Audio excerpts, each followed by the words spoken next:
Hey, what's up, and welcome back to another episode of DNA. So, today, this is our review of Season 3, Episode 4 of. Oh, I gotta redo the cover art because I put Episode 3. Oh well. This is our review of Season 3, Episode 4 of The Mandalorian. Um, so, I recorded this whole video already with a live reaction, but in OBS, my mic was muted. So, unfortunately, here we are again with just the review. First things first, loved it. Absolutely loved it. Great cinematography. I liked the writing. I liked the acting.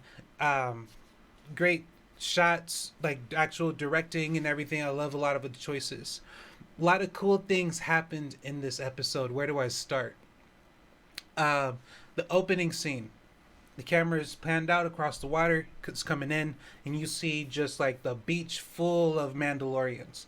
That was sick. As you get closer, you see them. What are they doing? They're all training, combat, bah, bah, bah, right? Doing their thing. And then you see there's these two Mandalorian foundlings, like kids, and they're in a competition of sorts where their score is kept, and there's a referee, and he declares the winner, right? A little boxing match and what have you. Right, so they're in there, they're doing their thing, and oh yeah, tons of spoilers all throughout this.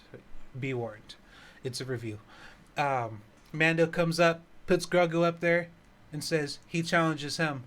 He goes, he's small, and he's like, he's my ward. I say he challenges him. They said, all right, what weapon do you want? And then Mando goes, the challenge could decide. So he's not even worried about it at all. But yeah, that was pretty cool. I really like that. I thought there was a weird kind of shot, like the camera positioning, when Grogu was down there playing with the rocks that turned out to be more than just rocks, right? I felt like the ceiling was so low, like his head's gonna like disappear if he stands up. But it was well done, and the extra distance on his feet, I felt like created a sense of movement as you rushed across the sand and you see the particles blow up around you and stuff, compared to Grogu while he was mostly stationary. And maybe you see something with the rocks, maybe you don't, maybe you missed it. But I thought that shot was weird at first, but I liked it still. So we go on. Plot of the story is just like in episode 1, a wild animal shows up out of nowhere and kidnaps a foundling. So they have to go rescue the foundling. A lot of stuff that happened in here. I really wish you had like the original review. I just watched it, but I'm all the way in DaVinci. Like, all right, cool, da da da. Let's play it. Wait, why can't I hear anything? I can't hear my mic. But anyways, yeah. Good stuff. Good writing. I think Bo-katan has really grown on me. Right? You know, I've been familiar with her for a while. Um, Thanks to the Clone Wars animated series, I've been with her for a while. But she's always been kind of a mid character to me, right? You have strongly disagree, strongly agree, and in the middle you have neutral. She's always been right in the middle, neutral to me. I feel like the last 2 episodes, she's just been skyrocketing up the charts. Like now I'd say she's like one of my top Star Wars characters of all time. And I'm saying that based off of where I think they're taking her and the change that she's gone through and the experiences and what she's learned from it. I'm saying that in regard to the character development that she's going through right now, right? Regardless of past Bo-Katan, right? She's a new person now based off of a new experience, and she's acting differently, and ultimately she's growing, right? One of the things I wanted to highlight was yeah, there we go, make it the big picture, right? So in the last episode, you know, she sees the mythosaur. She doesn't tell anyone she saw it, and she makes sure that Din Djarin didn't see it, right? So she sees the mythosaur and no one knows, but now also she's following the creed. In this episode, it's cool because like at the end, after the mission is done, she's talking to the smith, and you know, she tells the smith like what would you say if I told you I saw a mythosaur? And the blacksmith answers like, I'd say you were lucky. Right? And then she goes, I'm not talking about like in my head. Like I actually saw the mythosaur. And the blacksmith goes, "This is the way." And she's like, Bo-Katan's like trying to convince her, like, "No, it's real. I saw it. I really saw it. It's real." Like Bo-Katan's trying to convince the blacksmith, but the blacksmith is like, "Yeah, I know it's real. I believe it's real. This is the way." you know.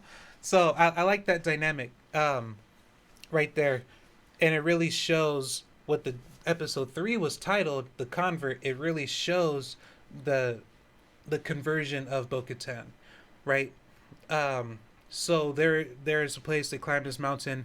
They're at a campfire, and it's time to eat. And Bo-Katan asks Din, like, "Hey, how do you eat when there's other people around?" And then Din goes, "You don't." Then he said, "Once everyone has their food, we all leave and we find a spot where no one can see us. We take our helmet off and we eat." So now everyone has their food and they got to get up to go.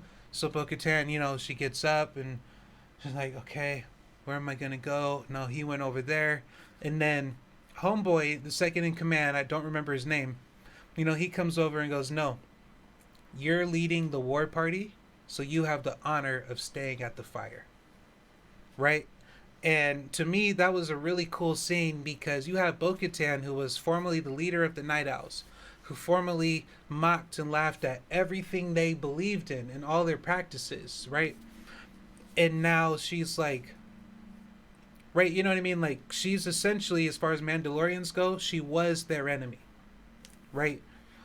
For I'm saying right a lot. I don't want to do that anymore. But like, she was their enemy, and now it's like they don't even remember that. They're not holding a grudge. They're not they're not always reminding her about her past and who she used to be. You know what I mean? They're only looking at her now, right? Because she's following the creed and this is the way, right? I like that it shows they're not they're not hypocrites. You know what I mean? They if you follow the creed, you're one of us. And it shows in how they treat her despite her past and how she's acted before. Right? So that was a cool thing. Keep on as we continue to go. Um but yeah, I want to say this. So Bo-Katan, season 2, season 1, her main mission was to lead all of Mandalore, to sit on the throne, not necessarily for the power, but for uniting everyone. But also, she did mean to rule over them, right? That's why she wanted the dark saber. That's why one of the Night Owl's missions, right? Now she doesn't. I don't. I'm starting to question after tonight's episode. I'm starting to question whether or not she even cares about that anymore. And if she does still care, I don't think she's going to have to fight to get it.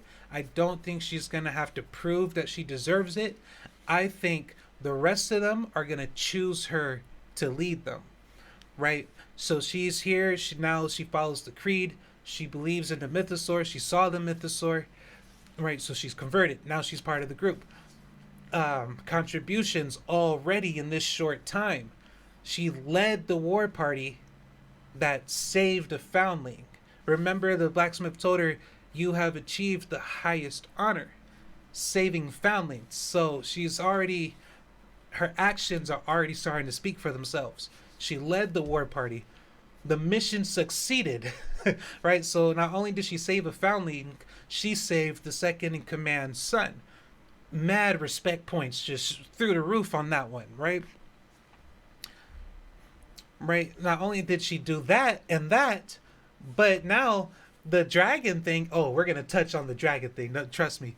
Right now, she got the 3 babies in there, so now the Mandalorians could train them up to do whatever. They might not have to worry about wild animals anymore because these things are trained. These things are docile, and these things still need to eat. They just eat the wild animals that would have otherwise attacked, right? Or they use them in war. They ride that. Remember, like the Beast Riders on the moons of Duxon? Are we getting some Beast Riders, dog? I'm just saying. This episode was really cool. So Grogu, we're gonna rewind a little bit. He's in the duel, right? He wins the duel, and he earns a second piece of Mandalorian armor. I'm thinking, because she was flipping through the designs, I thought she was gonna make him like a breastplate, like a medieval style designed breastplate, and a shield. And I was like, yo, that's gonna be crazy. He got a shield on one hand, the force on the other hand, and then rockets on his wrists also. But but it turned out she made, it was a chest piece, it was a breastplate, but it was just a different design than I thought, since he already had the chainmail from when before he left to go with Luke. And there was actually a nod to that where Bo-Katan asked Din Djarin after the duel, like, did you teach him, or did he learn that from you? And Din goes, nah, not from me.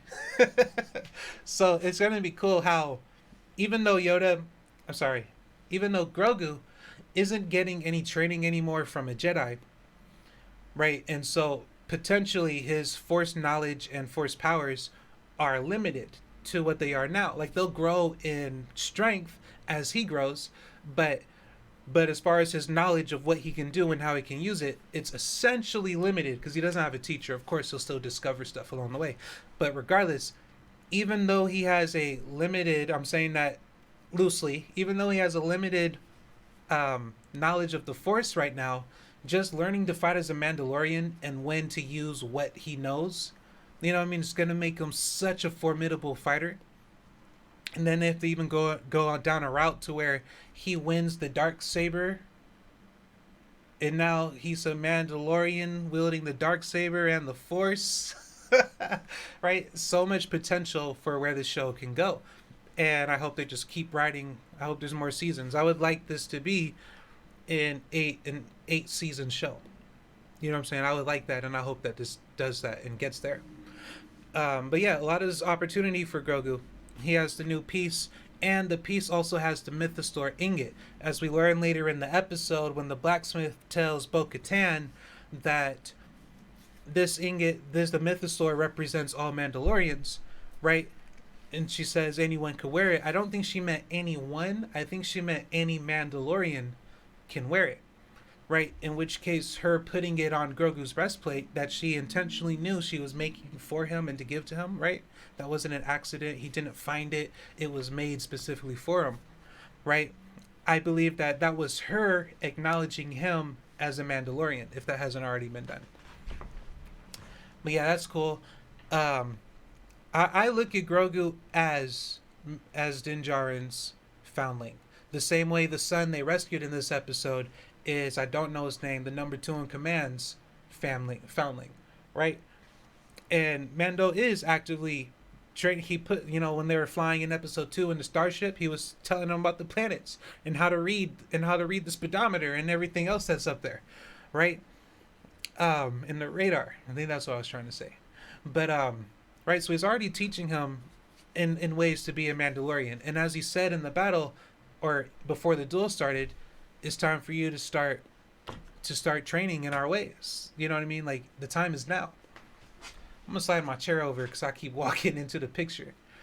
But yeah, there was actually a lot that happened in this episode, and ironically, the runtime of this episode is only 33 minutes. When I saw that before I clicked play, I'm like, I was disappointed. I wanted longer. I wanted more. But watching it, it felt like I was there for an hour, because they gave us a lot and so much, and the pacing was very well. It didn't feel slow at times. It didn't feel too fast at times. Nothing felt rushed. I felt like they did a good job of telling the story and showing all these things, some of which we're talking about.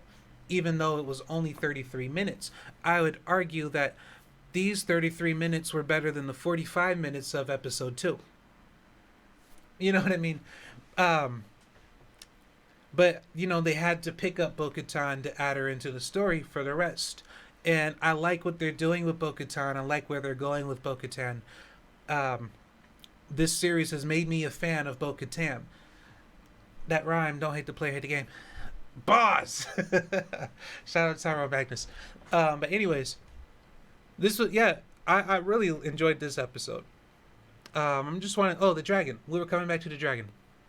So, they go in, they have to fight the dragon, they climb the mountain, right? They went to camp, now it's the morning, they're ready to camp, and then he goes, all right, this is the nest, but I don't see them, where are they? Then, he flips on his heat vision, I see a heat source, there! And then homeboy, number 2, we'll call him Gatling, because he has the Gatling gun, You know, he charges in there, he rushes in there, and it turns out it's not the foundlings, but it's the baby dragons. But then this part got me. This part got me. So then the mama shows up and she spits out the foundling they're looking for. My camera's all blurry, but it's all good. It'll focus maybe. I see YouTubers do that sometimes, but anyways, even if it doesn't, spits out the Mandalorian. He's still alive. He's falling out the mouth. Bro, then go up, they grab him, they get him, and at first I was like, ew, that's disgusting. Like, he was alive, but then I'm like, well, they are birds, and that is how birds feed baby birds. So it's like, you know, that was cool. But yeah, it did not focus. Let's fix that right now. But yeah, I really enjoyed that. I thought that was cool. I got a big kick out of that. But anyways, so it goes on, and you have essentially the chase scene, right? I'm thinking like, dude, they couldn't keep up last time. They got to stay close. But I noticed they're can't see my hand, but they're shooting out the ropes, right? Like for rappelling and all that, and for latching on, right? And they're hanging on. I'm like, oh, that's how they save gas, right? That's what I'm thinking about over here, adulting and stuff. But yeah, so they're going on. They got these chains, trying to catch it, shooting at it, stabbing it, all this stuff. But oh yeah, Gatling gun. Like, he got the kid out of there, but then he got caught, and he was in the thing's mouth for a little bit. So they get him out, but his thing's not working right. So he's crashes into the rocks. But he's cool. But he crashes into the rocks. Right? Best car ain't gonna break like that.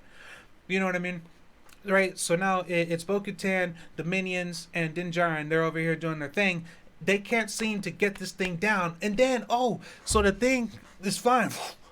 Big ass wings, everything. Woo. And the wing, like, smacks Bo-katan. And she's like, like, gets smacked out the air. I'm sorry, I'm really hype. She's, like, falling down. She loses her epaulette, her shoulder thing. And she's, like, falling. But then she snaps out, comes back, shoots another dart. And then the dragon drops the kid, because the kid's in his claws, right? In his feet. He had to pick him up again because they got him out. Right? So he drops the kid. And then the kid's like, falling down from the sky. He doesn't have a jetpack yet. And then Din Djarin comes zooming in all crazy. Catches him. He smacks into the rock too. But it's cool because he kept the kid safe. And then, he just happens to be next to the kid's dad, Gatling. So he goes over there, gives Gatling the thing. They both nod at each other and go, this is the way. And then Din goes, this is the way. And goes back into the fight. He's not over there like, man, why are you just laying here? Why aren't you fighting? Why aren't you helping? Like, he knows what happened, and he knows why they're there. And this is what they do. This is the highest honor. Saving foundlings, dog.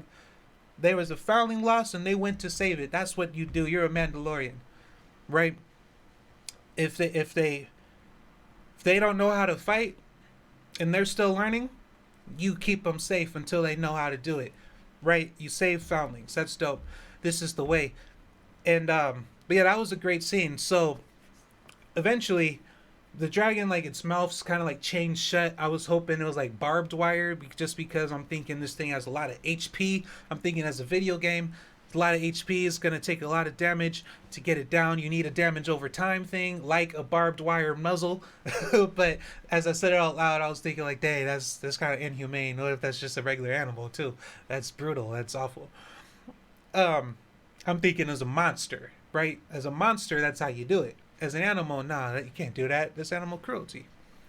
But yeah, eventually, I don't remember exactly how they do it, but eventually the thing, like, it's flying, but it, like, essentially loses its balance and it starts to fall. But it's not dead. It's just like, like trying to roar as it's falling. Below them's like a big ass river. It falls in the river. There's a big splash.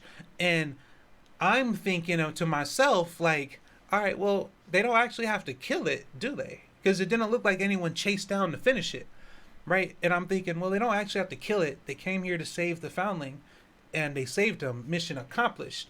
And as I'm saying that, as I'm thinking that, dog, this big ass dinosaur-esque, like the giant alligator that's in the dinosaur books, and it was like dinosaur size, a caiman, I want to say, like a caiman, right? Caimansaurus or something. But yeah, this big ass thing, more than 5 times bigger than the dragon we just saw, comes out of nowhere and and bites that thing and starts chewing it. And then as it goes down into the water, and then the very next thing I'm thinking of, there's always a bigger fish. Qui-Gon Jinn, Star Wars Episode 1, The Phantom Menace. Right? When they're on the thing, Jar Jar's freaking out, and then this grabs what we thought was a giant fish, and he's like 10 times its size, got macho arms, hits the gym every day, sits down on that rock, back straight, just chilling, dog. Remember that scene, Phantom Menace? Yeah, I instantly thought of that. There's always a bigger fish, and that's wild. And it shows, like, because when you go back at the beginning of this episode, the beginning of episode 1, the Mandalorians are, wherever they are now, they're out in the open. They're not hiding. They're not living in the sewers underground. You know what I mean? It's not only one out at a time. You know, like, they're in the open. So there must not be a lot of people there or a lot of travel to and from there, which is why the wildlife seems to be so rampant there, or no one lives there because of the wildlife. Either way it goes, that's where they are. That's where they're living. As we saw in episode 2, it is in the same star system as Mandalore itself, because, you know, they were looking at it on the map. But so they're living in this place, and because of that, you know, like, they have like real prehistoric status wildlife there on a daily basis interrupting them. You know, like, they're regular stuff, but they have to keep living normally. You know, they can't live their whole life hiding from the dinosaurs. Oh, they're gonna get us. Well, they're Mandalorians, dog. It's like, hey, we're out of water. I'll go get some. Just casual walk for some water. Oh shit, T-Rexar showed up. Let me, let me do something. Oh man, his homie Reptar's over here too. You know, right now they're Mandalorians. They handle this stuff, so that's cool. But I like the setting, and the setting fits into the story, and the story fits into the lore and the characters and who they are as a people, as a culture, and we're watching them as individuals. So that was cool. There were a lot of stuff I liked about this. A lot of stuff I like about this. I don't know how long we've been going. 22 minutes, much longer than I thought it would be, but all in all, in and out, I'm going to give this episode 4.5 out of 5 stars. I would argue this episode is definitely the best episode of the season so far. And it's one of the best episodes of the entire series so far. I really enjoyed this episode. I liked everything I saw. But that's enough now. I'm going to go watch it on the big screen now, y'all. I'm D of DNA, and we are out. Peace. Whoa, whoa, let's dance in the moonlight. Whoa, whoa, no hands, I'm a bull like. Whoa, whoa, red roses in my mouth. Whoa.